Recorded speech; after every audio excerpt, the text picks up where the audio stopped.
All right, Om Mani Padme Hum. Salutations to the jewel and the lotus. This video is going to be about Buddha and telling the story. This is one version. This is just one retelling of the story. I'm trying to in this retelling. I'm trying to stay somewhat close to the sources. I mean, there's some basic things that everyone has heard about. This actually, what I'm going to be doing right now is just up until his awakening when he sat under the Bodhi tree. And the next video I do is going to be the teachings, right? When he went, his ministry after he attained enlightenment or Buddhahood, what he did after that, right? But right now I'm just going to be telling the story up until his awakening. So, keep in mind that, like Jesus, there's debate, right, about all of this, about what really happened. Was Buddha even a historical figure? Maybe so, maybe not. There's obviously, if you read the story, I'm going to be reading the story right now. This is just my retelling of the story based on, information that I, source. Quality sources, let's say. But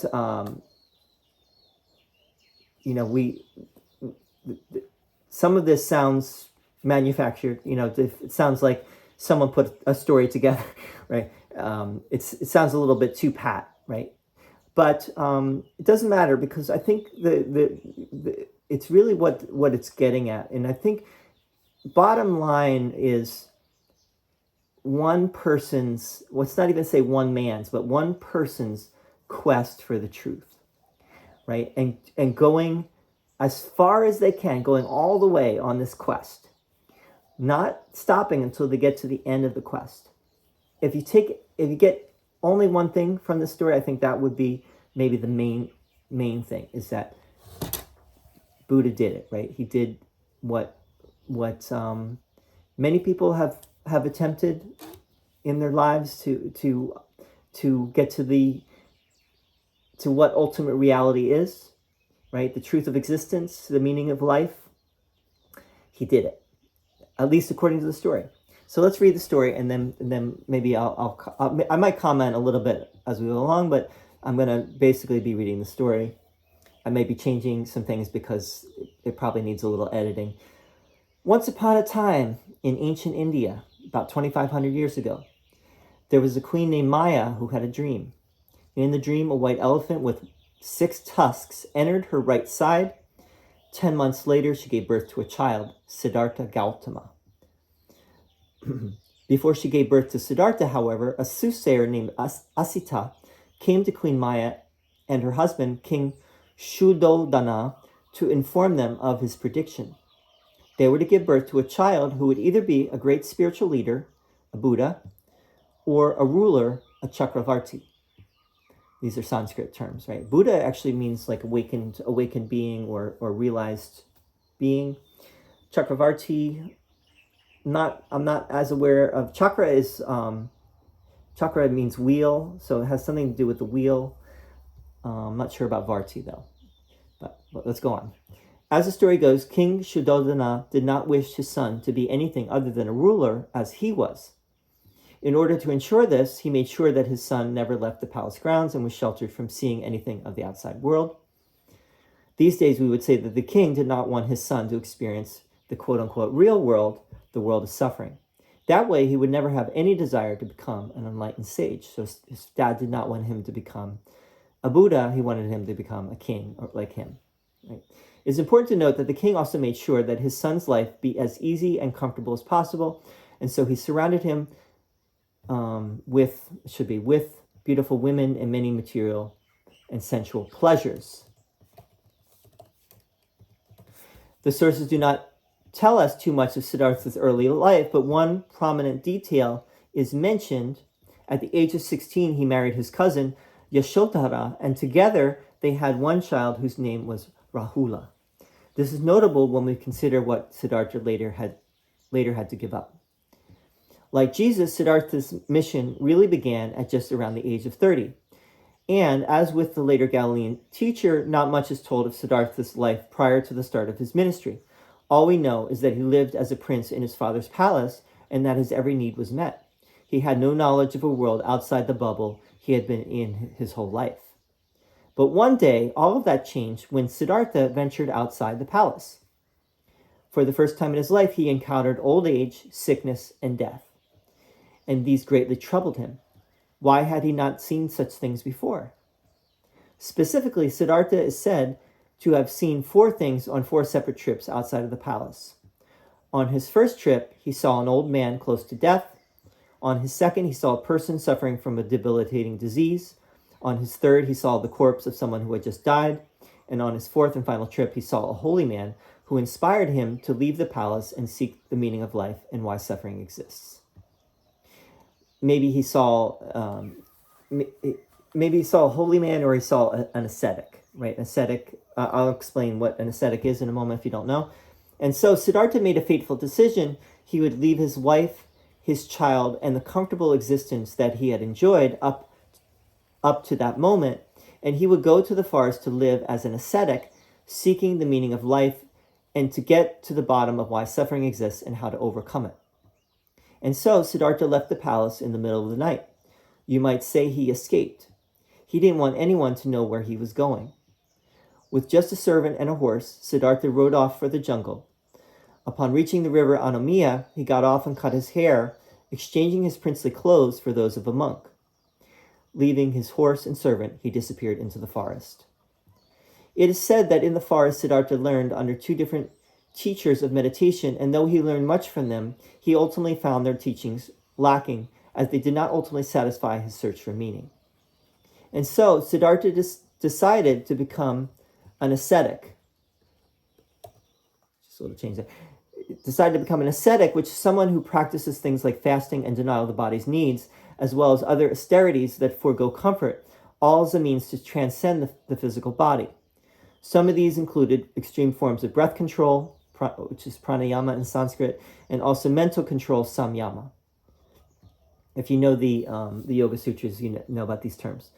Siddhartha was so driven to know the truth that he practiced asceticism in a very extreme way.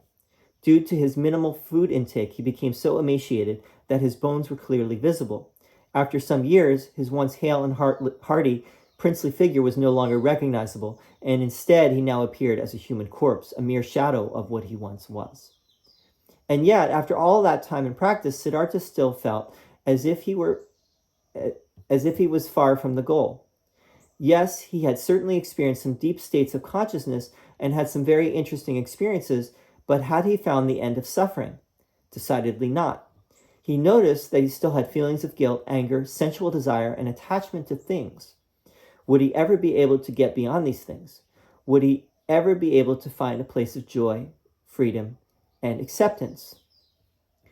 The turning point came one day as he was meditating by the river. It is said that a young girl came by and innocently offered him a bowl of rice pudding. Siddhartha accepted it graciously and ate it with great appreciation and gratitude, not to mention relish. At the very same time, a boat came by with a man playing a veena, an Indian stringed instrument similar to a lute. He was very moved by the sounds he heard. In that moment, contemplating his rice pudding and the sound of music, Siddhartha had a major realization. The way to freedom, he suddenly understood, could not be found by going to an extreme, whether it be an extreme of hedonism, as was his life in the palace, or an extreme of asceticism, as was his life in the forest. Rather, there must be a path that lies between the extremes, a middle ground that would avoid the pitfalls of the extremes. He recognized that the way of hedonism and the way of asceticism both have one major thing in common. They both put great emphasis on the physical body.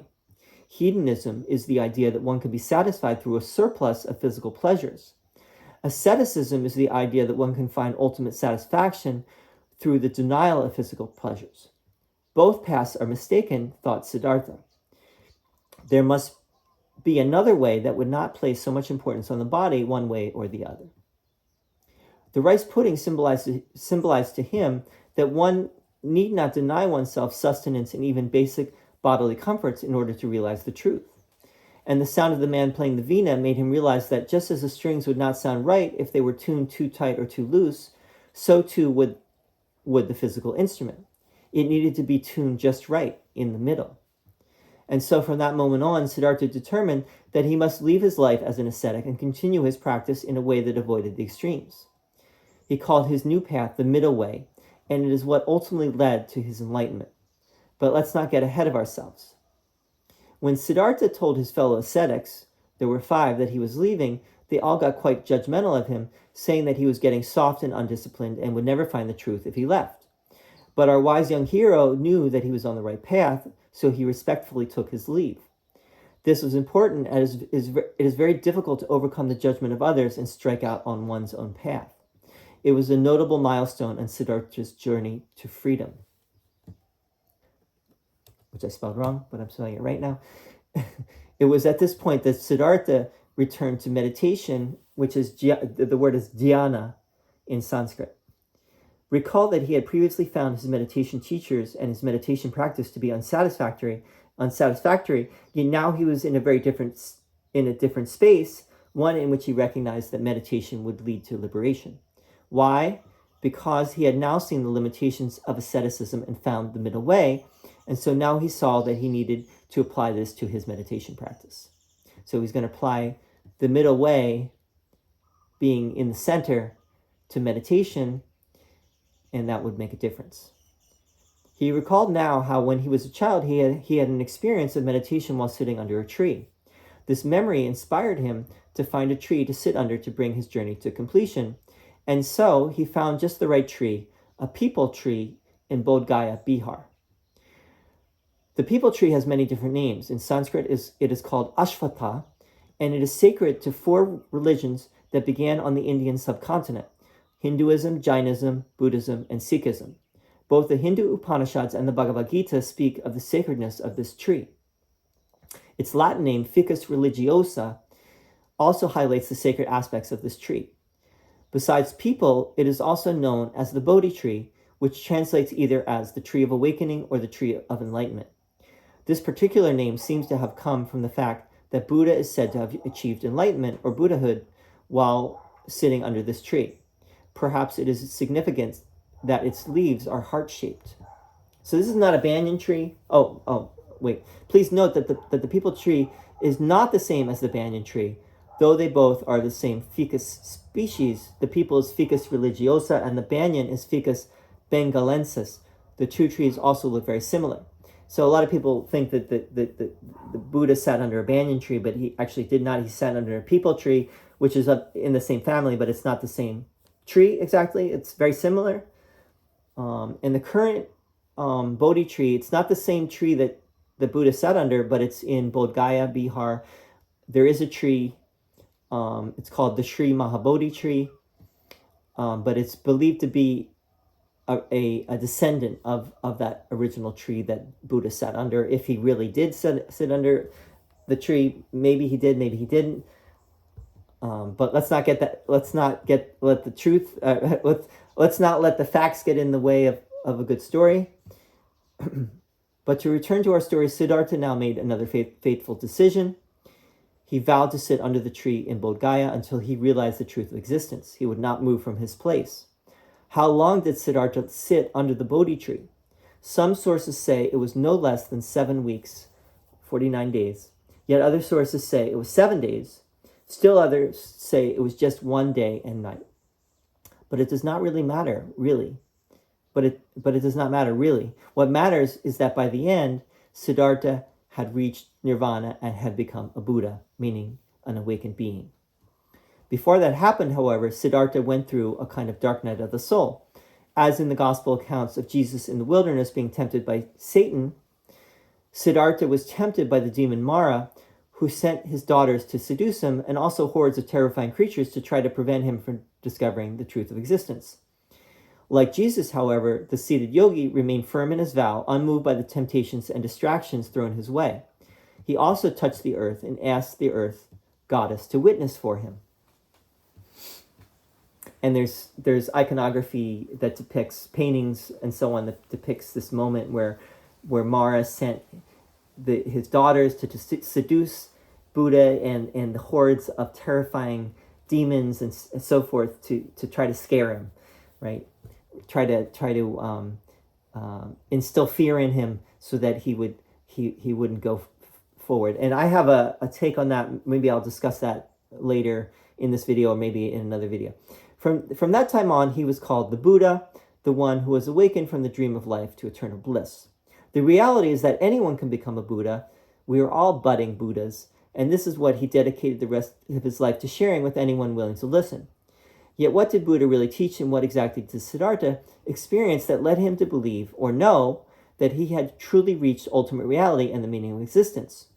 Perhaps we can understand by presenting some of the more well-known stories and teachings of his ministry, which are coming next. And so I'm going to do another video on the next 45 years of Buddha's life where he taught, but I won't be going, 45 years is a long time. I'm just going to be going through some of the more important teachings of the Buddha. And I have a quote here, which is a great quote. Thousands of candles can be lighted from a single candle. Happiness never decreases by being shared. Those of you who know A Course in Miracles, who've been following A Course in Miracles, maybe some of my videos, know that that's exactly what A Course in Miracles says as well. Sharing the truth only uplifts everyone, whereas if you share the ego, you bring everyone down, right? But happiness, when you spread the happiness, when you spread the joy, when you spread the peace, that brings everyone up, that helps everyone. And that's another lesson here of what this is.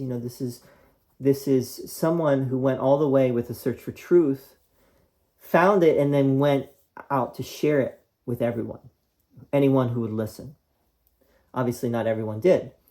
Some people didn't follow the Buddha, right? But he did have a lot of followers, and ultimately now billions of followers. Probably 2 billion Buddhists in the world. We'll have to check the stats on that, but had a tremendous impact over time. What else can we say about this? I don't know. I would love to hear your thoughts really about the story. Did I miss anything in this retelling? Anything really important? Don't give me just details that could be put in or not. Is there anything really essential that I missed? What would you add, or what would you take away? Where did I get some things wrong? Give me sources too. Don't just say this is wrong, but give me a source to prove that it's not correct. And what else can we say? I think the middle way, I think some of the most important parts of this is, first, the Buddha made the choice to give up everything. He had everything that people think is important in the world, which is material, sensual comforts, all the women that he could desire. He had a wife, he had a son, he had parents that cared for him, he had everyone that cared for him, and he gave it all up. And he had to find the truth, right? And he not only did he give it up, but he went to extreme lengths to find the truth. He basically almost killed himself to find the truth. And then the next major thing was he found the middle way, right? He realized that the extremes, going to extremes does not work, right? You have to find that centered place, that middle place, the middle ground. That was also very important. And then the ascetics that he had been with got on his case and said, "Oh man, you're getting soft. You have left the path, right? You are not on the path of truth anymore. You are on some other path. We don't know what your path you're on." And he was like, no, I know what I know. I know that I'm on the right path here. I think you guys are kind of lost, actually. So he had to actually overcome the peer review of his peers that were saying, you are, there's something wrong with you. And he was like, no, there's nothing wrong with me. I know I know that I'm on the right path. That was important too. And then, just to make that decision that let's do this all in one night, right? I think it's a better story to say he did it in one night than to say he sat there for however many days, right? He knew that the time was ripe, that if he sat under this tree, that he was gonna awaken. How much time does not really matter, but I think it's a better story to say he did it in one night, right? And he was tempted. He got tempted, and he overcame every temptation, every distraction. And the way I understand that is that when you seek the truth, the ego is going to throw everything at you. Doesn't have to. I mean, we don't have to say Satan or Mara. It's the ego, right? Ego can go by any name you want to call the ego, but the ego is that part of ourself which is going to make us feel that who are we to find the truth? We should feel guilty. We should feel ashamed. We should feel like this small little horrible person who has not done anything in their life that is worthy of anything. Who are you, Buddha, to try to find the truth, right? That's the ego. So he overcame the ego, right? He dissolved the ego and he found the truth. And I think, he had to go through the ego. He had to realize what the ego was in order to get to the other side of it, and to recognize the ego really is nothing. It tries to throw all these things at you, but it's really, all you have to say is no go, right? I ain't going there. And the ego will just dissolve. So I think that's really what the Buddha found, and then he went out to teach it. But I think as we're going to find in the next video that I do, he initially did not want to teach because he thought that it was going to be too difficult for most people to understand his teachings, which I think it is actually. You really have to do what Buddha did and be who Buddha was in a way. You have to, as Ram Dass said, you have to be somebody before you can be nobody. And you really have to fully see what the ego is until you can get beyond what the ego is. And I think Buddha was in a place that he could do that. And I think he understood that not everyone was going to be able to do that, but I think he came around to the understanding that you still have to teach it, right? And I think probably it became more, like he was not, maybe he was not all the way there himself, and when he went out to teach it, he grew into it, right? He grew into the awakening. So those are just some thoughts based on A Course in Miracles, but I would love to hear from you, and I'm going to share some more in the next video. I'll probably do a couple more videos on this. So thanks for listening, and Om Mani Padme Hum. Peace to you. Yeah. Shine on.